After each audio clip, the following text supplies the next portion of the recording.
Hello friends, welcome to learn 1.5x। ये हम लोग के साइंस एमसीक्यू का पार्ट 9 है। हम लोग 8 पार्ट को पहले डिस्कस कर चुके हैं। अगर आपने उन्हें नहीं देखा हो तो एक बार ज़रूर देखिएगा। तो हम लोग आज की अपनी क्लास को स्टार्ट करते हैं।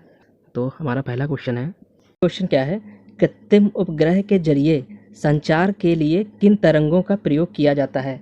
विच waves are used for communication through artificial satellite? Option क्या है? 10⁶ के क्रम की आवृत्तियाँ AM, ये पता नहीं क्या AM है, रेडियो तरंगे और सूक्ष्म तरंगे। अच्छा देखिए, रेडियो तरंगे जो हैं वो टीवी, FM और मोबाइल, इन सब के क्या होता है, कम्युनिकेशन के लिए यूज़ होते हैं। ठीक है, जो FM होता है हमारा, ठीक है, मोबाइल में जो हम लोग नेटवर्क यूज़ करते हैं, ठीक, तो इन सब का यूज़ किसके लिए होता है? इसके लिए रेडियो वेव्स यूज़ होती हैं। ठीक है, पर इसके लिए जो हमको उपग्रह की बात करते हैं, इसके लिए हम लोग किसको यूज़ करते हैं? इसके लिए यूज़ करते हैं सूक्ष्म तरंगे, ठीक है, माइक्रोवेव्स। क्यों? क्योंकि इनकी एनर्जी जो होती है वो ज़्यादा होती है। ठीक है, एनर्जी कितनी होती है? इनकी एनर्जी होती है लगभग 300 मेगाहर्ट्ज़। ठीक है, 300 मेगाहर्ट्ज़। ठीक है, वेवलेंथ ये कितना होता है? 1 मीटर से 1 मिलीमीटर तक होता है। ठीक है, इसलिए हम लोग किसका यूज़ करते हैं कृत्रिम उपग्रह में? माइक्रोवेव्स का यूज़ करते हैं। तो इस क्वेश्चन का आंसर क्या है हमारा, कि हम लोग जो है कृत्रिम उपग्रह में संचार के लिए किन तरंगों का यूज़ करते हैं? सूक्ष्म तरंगों का यूज़ करते हैं। ठीक है, माइक्रोवेव्स का यूज़ करते हैं। नेक्स्ट क्वेश्चन देखते हैं अपना। नेक्स्ट क्वेश्चन है हमारा, the principle of work of rocket. Rocket के कार्य का सिद्धांत क्या है? तो रॉकेट के कार्य का सिद्धांत क्या है, सबसे पहले देखते हैं हम। ऑप्शन क्या क्या है? द्रव्यमान का संरक्षण, ऊर्जा का संरक्षण, आवेश का संरक्षण, रेखीय संवेग का संरक्षण।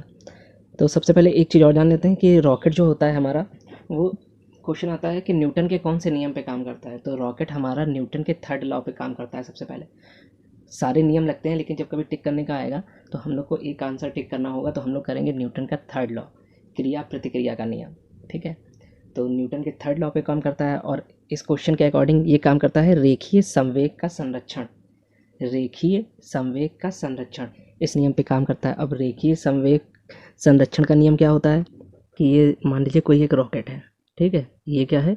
ये रॉकेट है, पीछे के ये क्या है? इधर से ये गैस निकलती हैं।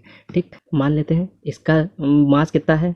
M है, और ये जो गैसें निकल रही हैं इसका मास कितना है? इसका स्मॉल m है। ठीक, इसके वेलोसिटी कितनी है? v मान लेते हैं, और इसकी कितनी मान लेते हैं? u मान लेते हैं। ठीक है, तो ये पूरा एक सिस्टम है। ठीक, ये पूरा एक सिस्टम है, और इस सिस्टम पर नेट फोर्स कितना लगेगा? ये लगेगा 0। ठीक है, किसी सिस्टम पे नेट फोर्स कितना होगा? ये होगा 0। इस F को हम क्या कहते हैं? संवेग परिवर्तन की दर कहते हैं। तो इसको क्या लिख सकते हैं? Delta P upon delta T equal to क्या होगा? 0 होगा। ठीक, तो यहाँ से क्या हो जाएगा? डेल्टा P इक्वल टू 0 हो जाएगा, यानी कि P1 इक्वल टू P2 हो जाएगा। P2 हो जाएगा, P1 इक्वल टू P2 हो जाएगा। ठीक, तो यही हमारा क्या था? रेखीय संवेग के संरक्षण पर ये रॉकेट का सिद्धांत काम करता है। ऊर्जा संरक्षण के सिद्धांत की बात करें तो एनर्जी ना ही क्रिएट की जा सकती है, ऊर्जा का ना तो निर्माण किया जा सकता है और ना ही वो नष्ट की जा सकती है। इसको सिर्फ एक रूप से दूसरे रूप में बदला जा सकता है। ठीक, तो इस क्वेश्चन का आंसर क्या है हमारा? रॉकेट के कार्य का सिद्धांत क्या है? रेखीय संवेग का संरक्षण। और क्या होगा? न्यूटन का 3rd लॉ होगा।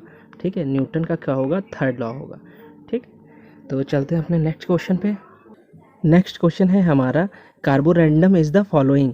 कार्बोरेंडम क्या है? तो कार्बोरेंडम कहते हैं सिलिकन कार्बाइड। इसको क्या कहते हैं? इसको कहते हैं कार्बोरेंडम।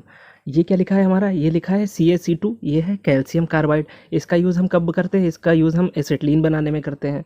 ये क्या लिखा है? Boron carbide. ठीक है, ये लिखा है B4C। ये क्या लिखा है? ये लिखा है बोरान कार्बाइड। और ये क्या लिखा है? Aluminium carbide, Al4C3। तो हमारे क्वेश्चन का आंसर क्या होगा? Carborundum is the following. Carborundum क्या है? SiC, silicon carbide. Next question है हमारा, if a metal is lightly repelled by a magnet it means that the metal. यदि कोई धातु किसी चुंबक से हल्की प्रतिकर्षित हो जाती है तो इसका अर्थ है कि धातु लौह चुंबकीय है, यानी फेरोमैग्नेटिक सब्सटेंस। वो जो धातु है वो क्या होगी? लौह चुंबकीय है। फेरोमैग्नेटिक सब्सटेंस प्रतिचुंबकीय है। प्रतिचुंबकीय क्या हुआ? प्रतिचुंबकीय हुआ मैग्नेटिक सब्सटेंस। अनुचुंबकीय है, अनुचुंबकीय क्या होगा? Paramagnetic substance. और अचुंबकीय है, ठीक है। सबसे पहले हम देख लेते हैं कि लौह चुंबकीय क्या होते हैं।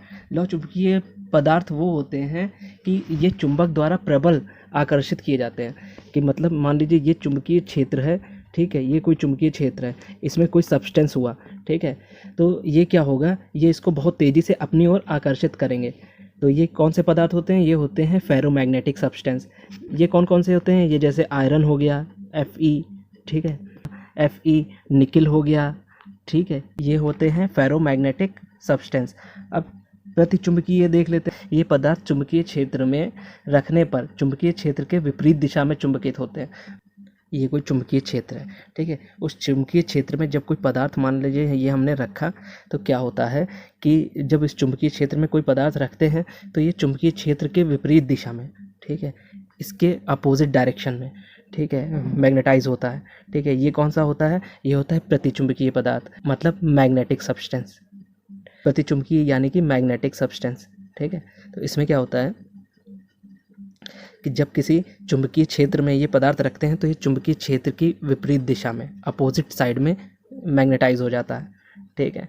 ये कौन कौन से हैं? जैसे पारा है, Hg, और कौन सा है? तांबा, Cu। ये सब कौन से पदार्थ हैं? ये हैं मैग्नेटिक सब्सटेंस है, प्रतिचुंबकीय पदार्थ है। नेक्स्ट देखते हैं, और अब बात करते हैं अनुचुंबकीय पदार्थ की।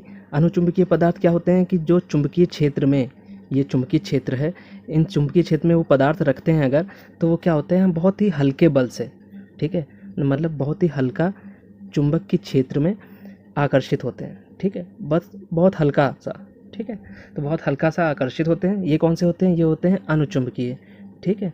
अनुचुंबकीय मतलब पैरामैग्नेटिक, ठीक है, पैरामैग्नेटिक सब्सटेंस, ठीक है। ये कौन से होते हैं? ये होते हैं Ca, कैल्शियम, Na, सोडियम, ठीक, ये सब क्या है? पैरामैग्नेटिक है। अब अचुंबकीय की बात करते हैं कि अचुंबकीय वो पदार्थ होते हैं जिनको चुंबक के क्षेत्र में रखने पर ना वो आकर्षित होते हैं ना वो प्रतिकर्षित होते हैं, उन पर कोई बल नहीं लगता है, ठीक है। ये कौन से होते हैं? ये अचुंबकीय होते हैं, जैसे लकड़ी, ये सब हो गए, ठीक है। तो इस क्वेश्चन का हमारा आंसर क्या होगा? क्वेश्चन ने कहा था कि यदि कोई धातु किसी चुंबक से हल्की प्रतिकर्षित हो, ठीक है, तो हल्की सी प्रतिकर्षित कौन सी हो रही थी? ये हो रहे थे प्रतिचुंबकीय पदार्थ, यानी कि मैग्नेटिक सब्सटेंस। ये तो इसका आंसर क्या होगा? प्रतिचुंबकीय। वो पदार्थ कौन सी है, वो धातु कौन सी है? वो है प्रतिचुंबकीय, ठीक है। ओके फ्रेंड्स, आज की क्लास यहीं समाप्त होती है। अगर आपको क्लास समझ में आई हो तो चैनल को सब्सक्राइब करिएगा, लाइक करिएगा, शेयर करिएगा। Okay, bye bye, thanks for watching, bye.